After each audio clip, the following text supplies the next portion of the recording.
Assalamualaikum warahmatullahi wabarakatuh. Anak-anak, pada kesempatan ini Ibu ingin menjelaskan mengenai konsep termokimia yang sudah kalian pelajari di modul yang sudah dibagikan oleh sekolah. Kita awali dengan ucapan Bismillahirrahmanirrahim. Mungkin kalian sudah mempelajari bagian pertama dari termokimia, itu sudah dijelaskan melalui virtual Zoom oleh Ibu Elis dengan sangat rinci ya. Silahkan kalian lihat kembali siaran ulangnya di SID 19 ya, link yang itu yang seperti biasa. Kalian boleh mempelajari lagi. Namun di sini Ibu hanya ingin membahas sekilas saja sambil mengingatkan kembali mengenai konsep termokimia bagian pertama atau di modul pertama yang sudah kalian baca atau pelajari ya. Anak-anak, termokimia itu merupakan salah satu bagian dari ilmu kimia yang membahas tentang perubahan kalor atau panas ya. Jadi termo itu merupakan kalor atau panas dan kimia yaitu di reaksi kimia, sehingga di sini termokimia merupakan ilmu yang membahas tentang perubahan panas suatu zat dalam suatu proses kimia atau dan juga proses fisika ya. Terapan termokimia dalam kehidupan sehari-hari itu bisa kita rasakan pada metabolisme tubuh kita.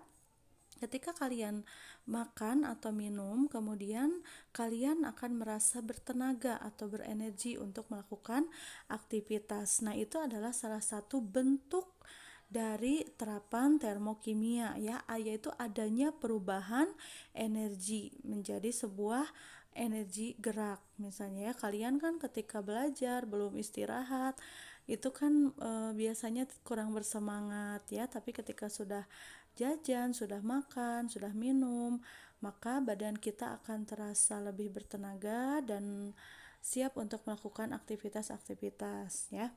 Nah, kemudian ada lagi contoh yang lain seperti pembakaran bahan bakar minyak yang dipakai untuk pembangkit listrik. Kemudian kalian juga mungkin menggunakan bahan bakar untuk sepeda motor kalian ya, atau kendaraan yang kalian biasa gunakan. Nah, itu juga merupakan salah satu bentuk dari adanya reaksi perubahan energi di dalam kendaraan tersebut ya. Nah, kemudian yang suka memasak juga mungkin ketika kalian menggunakan kompor gas, itu yang dibakar adalah gas metana. Nah, yang dihasilkannya yaitu energi panas yang digunakan untuk memasak bahan makanan ya. Mudah-mudahan bisa dipahami. Jadi sekali lagi termokimia itu membahas tentang kalor atau panas dalam suatu reaksi kimia. Nah, kemudian dari tadi Ibu menyebutkan energi ya. Jadi sekali lagi termokimia pasti berhubungan dengan yang namanya energi dan perubahannya. Ingat anak-anak, ajas kekekalan energi. Ini juga mungkin kalian sudah tahu ya dari mulai bangku SMP ataupun kelas 10 ya. Ajas kekekalan energi itu berbunyi bahwa energi tidak dapat diciptakan atau dimusnahkan, tetapi hanya dapat diubah dari satu bentuk ke bentuk yang lain. Nah, contohnya ketika kalian membakar kayu ya, yang hilang asap dari energi dari kayu tersebut itu bukannya hilang, tetapi diserap oleh molekul-molekul udara atau benda-benda lain yang ada di sekitar kayu tersebut, diubah menjadi bentuk energi yang lain ya. Jadi sekali lagi nanti yang kita hitung adalah perubahan energinya, bukan bagaimana menciptakan energinya, awal terciptanya energi atau cara menghilangkan energi ya. Tidak, karena energi tidak dapat diciptakan atau dimusnahkan, tetapi hanya dapat berubah dari satu bentuk ke bentuk yang lain. energi itu mengalami perpindahan. Nah, di sini yang akan kita hitung itu adalah perpindahan energi atau perubahan energi. Nah, perpindahan energi itu disebut Ki ya. Itu disebut Ki. Kalor. Kemudian ada juga yang disebut kerja atau W ya. W itu adalah suatu yang mempengaruhi jumlah keseluruhan energi dalam sistem ya. Nilai mutlak energi tidak dapat ditentukan. Yang dapat ditentukan hanyalah perubahan energi dalamnya. Jadi sekali lagi yang kita tentukan adalah perubahan energinya ya. Kemudian ini ada tanda untuk kalor dan kerja. Ini yang harus kalian ingat ya. Ketika sistem menerima kalor, maka Ki akan bertanda positif. Sementara ketika sistem membebaskan kalor, maka Ki akan bertanda negatif. Ingat, ketika kita menerima sesuatu, maka kita akan merasa kelebihan gitu ya. Kalau kita misalnya terlalu banyak makan, maka mungkin badan kita juga akan lebih berisi ya, akan lebih berbobot gitu, karena misalnya terlalu banyak kita menerima asupan makanan sehingga akan terlihat lebih lebih besar gitu ya. Nah, ketika kita membebaskan kalor, maka Ki itu bertanda negatif. Ingat, kalau kita menerima pasti akan positif. Kalau kita melepaskan pasti akan bertanda negatif. Begitupun dengan ini, sistem menerima kalor Ki bertanda positif, sistem membebaskan kalor Ki bertanda negatif. Kemudian sistem melakukan kerja itu W bertanda negatif. Kalau sistem menerima kerja, maka W bertanda positif. Ya, yang menerima itu bertanda positif. Kemudian tadi kan sudah disebutkan ya bahwa yang akan kita cari adalah perubahan energi. Jumlah perubahan energi. Jumlah energi yang dimiliki oleh suatu zat atau suatu sistem itu disebut energi dalam dan dinyatakan dengan lambang E. Ya. Dan yang akan kita cari adalah bukan energi dalamnya tapi perubahan energi dalamnya ya. Jadi di sini ingat, yang kita cari itu adalah perubahan energi. Nah, ketika ada kata perubahan, maka itu pasti ada lambang delta ya. Nah, di sini kalau tadi kan energi dalamnya saja, itu hanya lambang E-nya saja, tapi kan yang dicari kata Ibu perubahan. Kalau ada kata perubahan, berarti di sini biasanya di sampingnya atau di angka huruf sebelumnya itu pasti ada delta ya. Delta E itu sama dengan energi dalam produk dikurangi energi dalam reaksi. Ingat, dalam suatu reaksi kimia itu ada yang namanya preaksi atau reaktan dan ada juga yang disebut dengan produk ya. Oke. Kemudian rumus untuk menentukan delta E yaitu Ki kalor ditambah W kerja.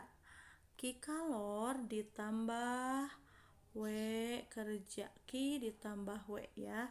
Itu harus kalian ingat. Ki ditambah W. Ini contohnya, pada suatu sistem melakukan kerja sebesar 250 kJ dan menyerap kalor sebesar 150 kJ. Maka yang ditanyakan, berapakah perubahan energi dalam sistem tersebut? Kita ketahui dulu, sistem melakukan kerja ya, berarti W-nya itu bertanda negatif ya. Ketika sistem melakukan kerja, maka W-nya bertanda negatif. Kurang tepat nih. Bentar ya. Ketika sistem melakukan kerja, maka W-nya bertanda negatif. Ketika Ki menyerap kalor, maka bertanda positif. Ingat, ini harus selalu diingat ya, yang menerima positif, yang melepaskan itu negatif. Kemudian yang ditanyakan adalah perubahan energi dalamnya. Berarti yang ditanyakan adalah delta E ya. Maka pakai rumus Q plus W ya, pakai rumus yang ini tinggal dijumlahkan saja. 150 kJ ditambah min 250 kJ sehingga didapatlah delta E atau perubahan energinya, yaitu perubahan energi dalamnya yaitu min 100 kilojoule. Oke ya.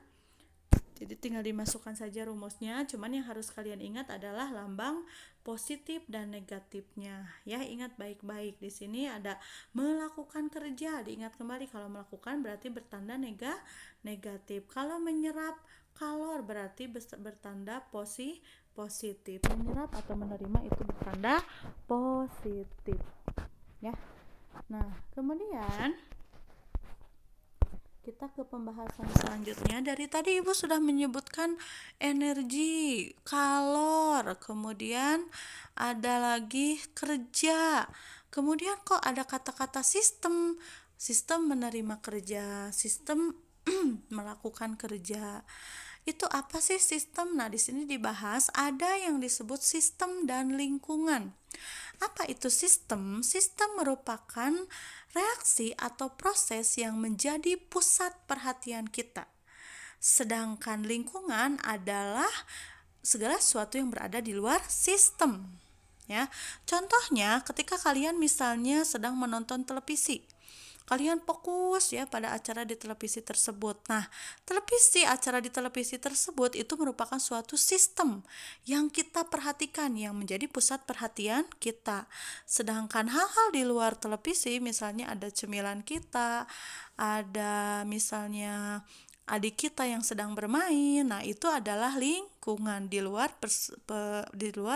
pusat perhatian kita.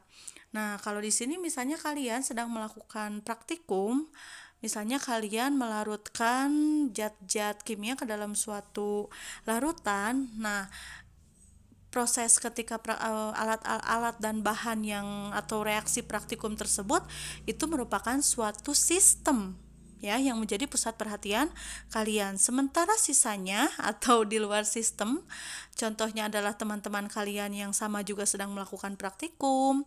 Itu kan kalian tidak terus-terusan memperhatikan mereka ya. Atau misalnya benda-benda lain yang ada di lab ya, misalnya ada benda-benda biologi, fisika, itu adalah lingkungan di luar pusat perhatian kalian karena kalian sedang melakukan fokusnya pada reaksi-reaksi yang terjadi pada saat kalian melakukan praktikum ya. Jadi itu yang disebut dengan sistem dan lingkungan. Kemudian sistem itu dibedakan menjadi 3. Ada sistem terbuka, sistem tertutup, dan sistem terisolasi. Anak-anak, coba kalian perhatikan di sini. Ini ada gelas kimia ya. Ini ada gelas kimia yang misalnya berisi larutan air gula ya, dengan airnya yang panas misalnya. Kalian larutkan sehingga jadilah menjadi larutan gula. Nah, di sini gelas kimia ini terbuka ya, tidak ada tutup, kemudian terbuka begitu saja. Ini dapat mengalami pertukaran materi dan energi dengan lingkungan. Kenapa? Pertukaran materinya memang ada asap-asapnya, sementara perubahan pertukaran energinya jika dipegang akan terasa panas ya. Sedangkan yang kedua ini di dalam Erlenmeyer. Nah, kalau di dalam Erlenmeyer tersebut ini ditutup ya. Nah, maka tidak akan terlihat asap yang mengepulnya karena tidak ada pertukaran materi karena tertutup, tetapi tetap masih dapat mengalami perubahan energi, pertukaran energi. Kalian ketika memegang tetap akan terasa panas ya. Nah, inilah yang disebut dengan sistem tertutup. Kalau sistem tertutup tidak ada pertukaran energi, tetapi masih dapat masih dapat mengalami pertukaran energi tetapi tidak dapat mengalami pertukaran materi. Nah, kalau yang ini sistem terisolasi. Ini si termos ini memang benar-benar tertutup. Kita tidak dapat melihat asap dari uap dari air gula tersebut yang panas misalnya, kemudian kita juga tidak masih ketika memegang termos ini di luar terasa dingin, berarti ini memang benar-benar terisolasi, tidak ada pertukaran materi dan energi dengan lingkungan ya. Jadi ini adalah contoh dari sistem terbuka, tertutup dan terisolasi ya. Nah, ketika tadi sudah membahas tentang sistem dan lingkungan, kemudian ketika kita bahas kembali yang namanya kalor ya. Kalor itu ada yang mengalir dari sistem ke lingkungan dan ada yang mengalir dari lingkungan ke sistem ya. Nah, inilah yang disebut dengan reaksi eksoterm dan reaksi endoterm. Dilihat di sini sistem ke lingkungan. Nah, ini akan mengalami kenaikan suhu. Ketika mengalami kenaikan suhu, maka reaksi ini adalah disebut reaksi eksoterm. Tetapi ketika kalor mengalir dari lingkungan ke sistem, maka akan terjadi penurunan suhu dan ini disebut endoterm. Ya, ada eksoterm dan ada endoterm. Reaksi eksoterm itu bertanda negatif, sementara reaksi endoterm itu bertanda positif.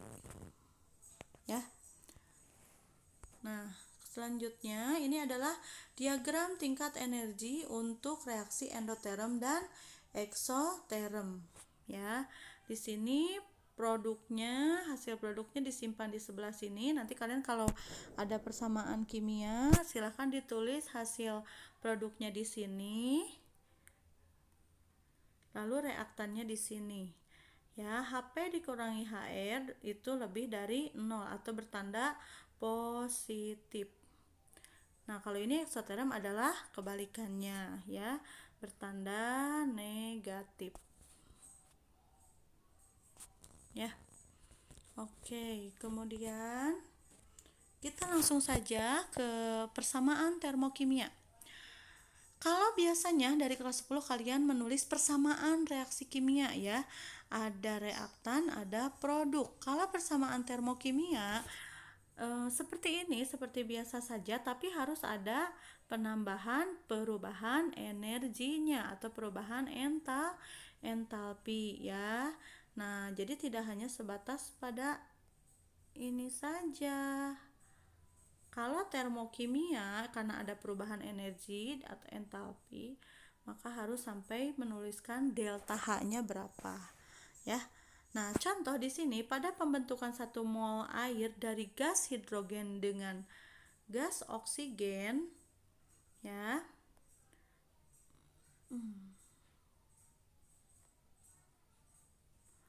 Dibebaskan 286 kJ. Maka persamaan termokimianya berarti ditulis dulu reaksi kimianya. 1 mol air H2 ditambah setengah O2 menghasilkan H2O. Maka delta H-nya adalah min 286 kJ. Ya. Nah, kemudian ini berarti reaksi apa? Reaksi eksoterm. Ya. Berarti reaksi eksoterm. Nah, anak-anak, jika perubahan entalpi ini mengikuti koefisien dari reaksi kimia ini. Jika koefisien reaksi dikali 2, jika ini H2 setengah O2, H2O dikali 2, maka delta H reaksinya juga harus dikalikan 2. Ya. Nah, berarti ini 2H2 ditambah O2 menghasilkan 2H2O. Nah, ini juga dikali 2 dikali 2. Sehingga hasilnya ini min 572 kJ. Oke. Nah, kita sekarang bahas entalpi molar ya. Entalpi molar itu ada beberapa jenis. Ada entalpi pembentukan standar. Ada entalpi pembentukan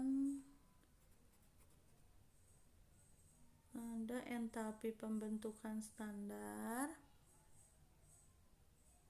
Ada peruraian standar dan ada pembakaran. Ini delta HF, ini delta HD, dan ini delta HC. Ya. Kemudian ini sudah dibahas ya sebelumnya oleh Ibu Elis ya. Jadi di sini ada contohnya H2 ditambah setengah O2 menghasilkan H2O, maka delta HF-nya adalah min 285. Ini sama ya seperti contoh yang tadi, ini kan salah satu contoh yang tadi. Ketika koefisiennya dikali 2, maka ketika koefisiennya ini atau molnya ini semuanya dikali 2, maka ini pun delta H-nya juga akan dikalikan 2 ya, sehingga dihasilkanlah reaksi seperti ini. Kalau dikali 3, maka delta H-nya juga dikali 3 ya. Jadi delta H itu akan mengikuti persamaan reaksi kimianya. Nah, ini kalau ini adalah reaksi peruraian standar. Kalau tadi pembentukan, kalau bersifat eksoterm, sedangkan sekarang reaksi peruraian itu bersifat endoterm, biasanya bersifat endoterm ya. Jadi H2O terurai menjadi H2 dan setengah O2, maka delta HD-nya yaitu plus 285,8 kJ per mol. Lalu yang terakhir ini adalah entalpi pembakaran standar ya. Ini juga sama bersifat eksoterm. Ya, entalpi pembakaran standar itu artinya adalah kalori yang dilepaskan pada pembakaran 1 mol zat pada keadaan standar. Ini juga sama ya, jika koefisiennya berubah, maka delta HC dan delta HF-nya pun akan berubah. Oke. Nah, sekarang ini penentuan entalpi reaksi. Ini bisa kalian buka di modul termokimia yang kedua ya. Nah, ini ada kalorimetri ya. Jadi kalorimeter itu adalah suatu sistem terisolasi ya. Artinya tadi diingat kembali bahwa sistem terisolasi itu tidak ada pertukaran materi maupun energi dengan lingkungan di luar kalorimeter ya. Nah, ini ada rumusnya, yaitu rumusnya M dikali C dikali delta T. Ini untuk Ki air ya, untuk Ki larutannya. Sementara kita pun harus mencari kalor untuk alatnya tersebut ya. Nah, di sini kita masukkan saja rumus-rumusnya ya. Ki itu jumlah kalori, M massa air dalam kalorimeter, C kalor jenis air atau larutan. Kemudian kalau C besar itu kapasitas kalor dalam alat kalorimeternya. Kalau T itu adalah kenaikan suhu. Nah, nanti kalau reaksinya digabungkan, Ki reaksi sama dengan min Ki air ditambah Ki dalam alat kalorimeter tersebut. Kita langsung ke contoh soal. Di dalam suatu kalorimeter bom direaksikan 0,16 gram metana dengan oksigen berlebihan sehingga terjadi reaksi CH4 ditambah 2O2 akan dihasilkan CO2 ditambah H2H2O ya. Nah, ternyata setelah terjadi kenaikan suhu diketahui kapasitas kalornya yaitu 958 Joule per derajat Celcius. Massa airnya yaitu 1000 gram. Nah, tentukanlah kalor pembakaran gas metana tersebut ya. Berarti kita harus mencari dulu Ki larutannya, kemudian Ki kalorimeternya, baru nanti kita cari kalor pembakaran gas metananya. Kita cari dulu Ki total sama dengan Ki sistem ditambah kalorimeter. Berarti cari dulu Ki sistem. Rumusnya tinggal masukkan saja massa air ditambah kalor jenis air dikali delta T atau dikali perubahan suhu. Nah, didapatlah 6520 Joule. Kemudian kita cari Ki kalorimeter, yaitu delta T atau perubahan suhu dikali kapasitas kalorimeter. Didapatlah 1494 Joule. Maka kit totalnya adalah, kita tambahkan saja ya. Kit totalnya adalah 8014 kilojoule. Joule 8014 Joule dan dirubah menjadi kilojoule menjadi 8,014 kilojoule. Setelah kita cari kit total, maka yang kita cari adalah kalor metananya ya. Nah, jumlah metana yang dibakar itu adalah 0,16 gram. Berarti yang kita cari dulu mol metananya. Ingat, mol itu adalah massa per mr. Masanya 0,16 dibagi mr-nya 16. Didapatlah 0,01 mol. Nah, kemudian kita langsung masukkan saja. Untuk Q-nya adalah Q total dibagi jumlah mol. Didapatlah 801,4 kJ per mol. Kalau sudah seperti ini, berarti ini bertandanya positif apa negatif? Nah, kalau tanda positif artinya sistem melepaskan kalor, maka karena di sini sistem melepaskan kalor, maka perubahan entalpinya itu bernilai negatif. Karena di sini kan disebutkan bahwa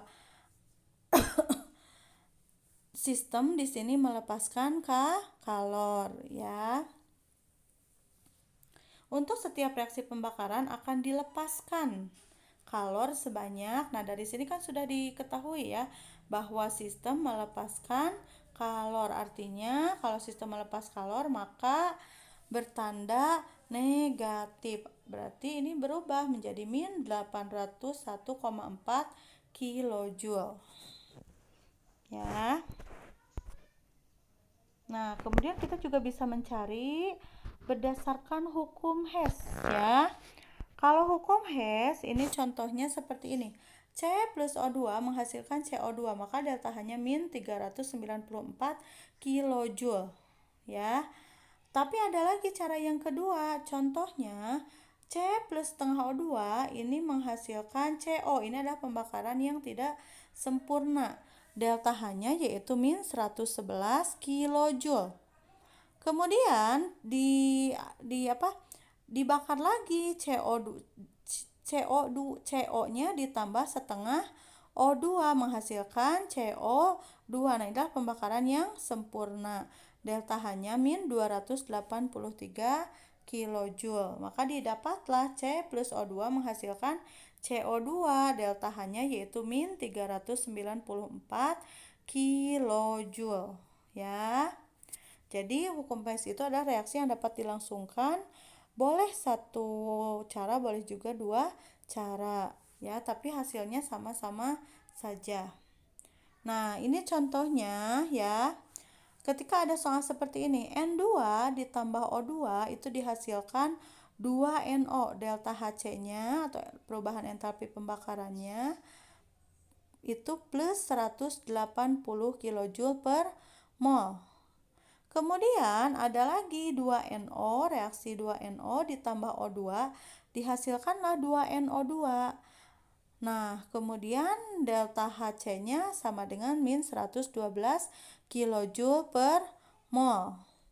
Yang ditanyakan itu adalah hasil reaksinya N2 ditambah 2O2 itu menghasilkan 2NO2, maka hasil reaksi dari persamaan ini adalah bagaimana cara menentukannya? Dan ditanyakannya adalah delta H reaksi dari reaksi ini berdasarkan kedua reaksi ini. Nah, coba kalian lihat ya.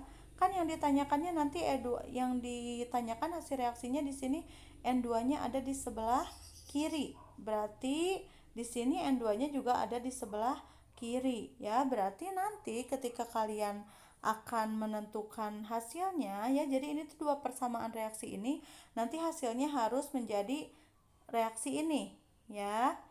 Nah, berarti kita lihat saja N2 ini ada di sebelah kiri, hasilnya nanti N2 juga tetap ada di sebelah kiri. Berarti reaksi ini tidak usah dibalik ya. Berarti tinggal tulis saja lagi N2 ditambah O2 dihasilkan 2NO. Delta HC-nya juga karena reaksi kimianya ini tidak terbalik, tetap saja seperti ini, maka untuk jumlah delta HC-nya juga tetap plus, yaitu plus 180 kilojoule. Tetapi kalau nanti reaksinya terbalik, misalnya 2NO-nya jadi di sebelah sini, ya, maka ini akan berubah menjadi negatif. Oke, untuk persamaan reaksi kimia yang kedua, 2NO ya ditambah O2 menghasilkan 2NO2. Ternyata lihat 2NO-nya mungkin nanti akan ada yang dicoret ya. Lihat O2-nya masih di sebelah kiri, berarti yang kita O2-nya di sini masih di sebelah kiri, ini O2 di sebelah kiri. Oh, berarti ini juga reaksinya tidak terbalik. 2NO2-nya ada di sebelah kanan. 2NO2-nya juga ini nanti akan ada tetap di sebelah kanan. Berarti ini juga tidak usah dibalik reaksinya. Tetap saja ditulis seperti ini, ya.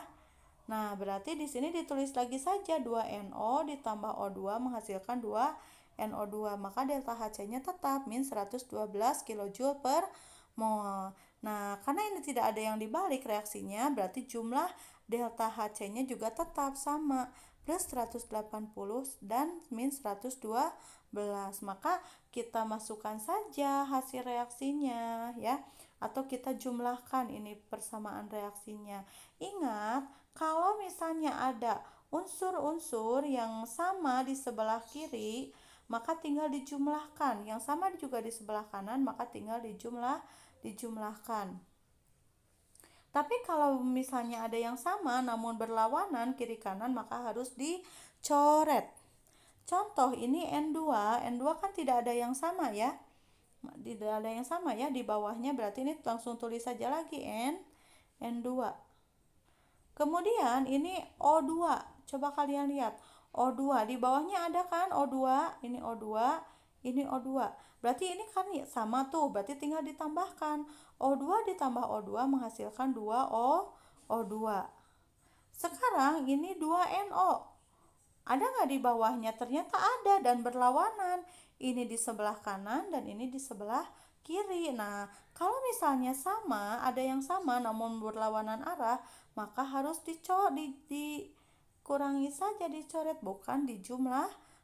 Berarti ini habis bereaksi. Nah, berarti ini yang ditulis adalah ini, tidak ada temannya kan di bawah, berarti ini tulis saja 2NO2 ya. Jadi sekali lagi, kalau ada yang sama dan satu ruas berarti itu ditambahkan, tapi kalau ada yang sama tapi berlawanan ruas, ini ruas kanan, ini ruas kiri, berarti tinggal dicoret. Kalau tidak ada yang sama tinggal ditulis lagi di bawahnya ya. Oke, nah dihasilkanlah N2 ditambah 2O2 dihasilkan 2NO2. Maka delta H reaksinya adalah plus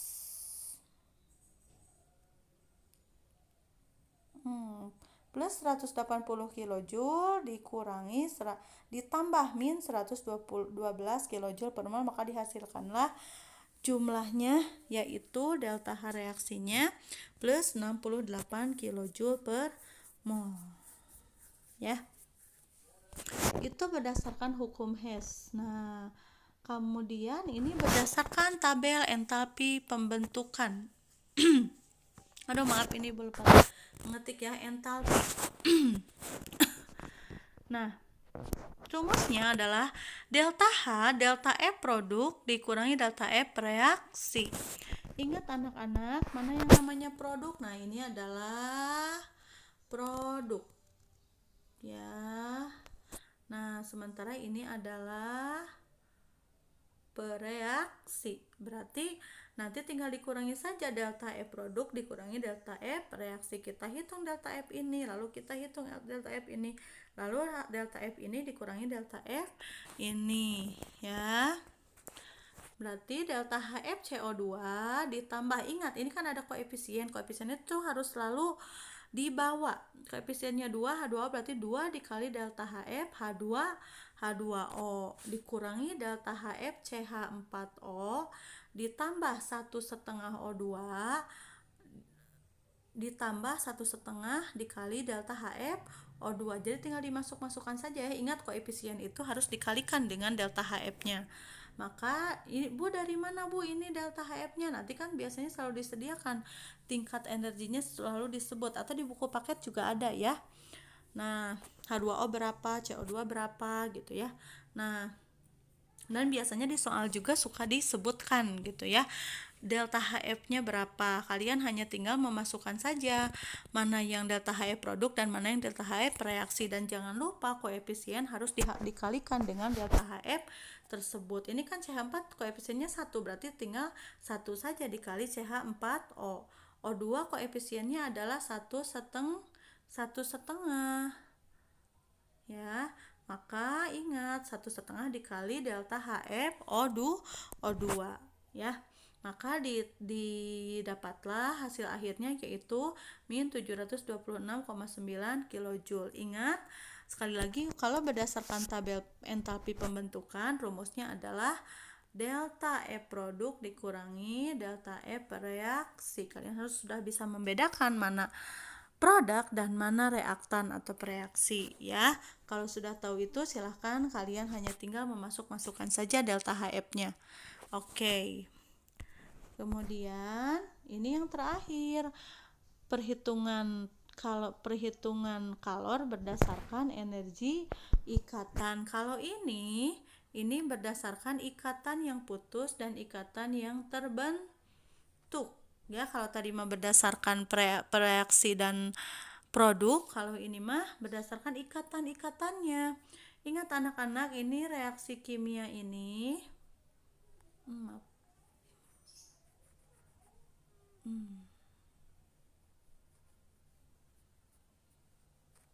reaksi kimia ini kan ini terbentuk dari yang namanya ikatan kimia ya, yang sudah dibahas di kelas 10. CH4 itu terdiri dari ikatannya seperti ini, CH4. Nah, CH ya. 2O2 berarti ingat, ini kan ikatan kimia itu kan ada rangkap 1, ada rangkap 2 ya, ada rangkap 3. Coba diingat, dibuka kembali buku kelas 10-nya. Nah, ini ya, 2O2. Lalu ini CO2, ikatannya seperti ini. Kemudian 2H2O, ini juga seperti ini. Yang ditanyakan adalah delta H. Ikatannya delta H yaitu merupakan hasil dari pengurangan energi ikatan yang putus dikurangi ikatan yang terbentuk. Nah, berarti di sini pemutusan ikatan adalah yang di sebelah kiri atau di sebelah reaktan. Ya, ini yang pemutusan ikatannya berarti ada yang ada di sebelah kiri atau pereaksi. Kalau ikatan yang terbentuk itu adalah produk. Nah, berarti tinggal dimasukkan saja. CH-nya ini ada berapa? Ada 4. Berarti 4 mol CH itu berapa? Dikalikan oleh kalian CH. Ini juga ada ya, sama. CH itu berapa? Orang kap 2 itu berapa? Itu ada jumlah energinya ya. Jadi ada tertera di tabel-tabelnya. Nah, kalian hanya tinggal memasukkan saja energi CH itu berapa. Ini CH-nya ada berapa? Ada 4. 1, 2, 3, 4. Berarti 4 dikali mol, 4 mol CH dikali jumlah energinya. Kemudian O2 ini ada 2. Ingat, koefisien itu tetap jangan sampai terlewatkan. 2 dikali energi ikatan O dengan O dikalikan. Nah, lalu tinggal kalian tambahkan ya. Kemudian ini juga sama, pembentukan ikatan. CO-nya ini ada 2, berarti 2 dikali mol CO berapa? Kemudian 4 dikali mol 4 mol OH. OH itu ada 4 ya. Berarti 4 dikali jumlah energi dari OH. Tinggal dijumlahkan. Kalau sudah didapat, barulah dimasukkan ke dalam rumus yang ini. X dikurangi Y, atau X itu adalah pemutusan ikatan. Kalau Y itu adalah pembentukan ikatan. Pemutusan ikatan itu berarti ada di reaktan, sementara pembentukan itu ada di produk. Bu, dari mana Bu cenah kita dapat 990? Itu ada ya, apa, energi untuk CH berapa, OH berapa, ada di buku paket yang mungkin sudah kalian pinjam di perpustakaan ya. Nah, kalau tidak nanti Ibu patokan.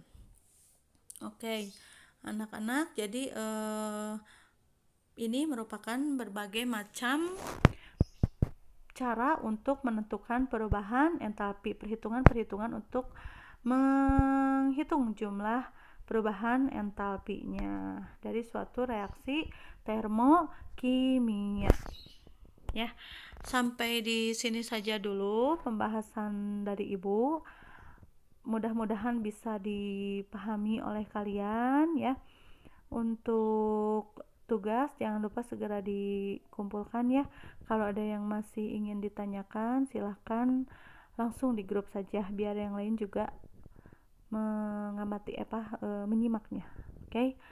Wassalamualaikum warahmatullahi wabarakatuh.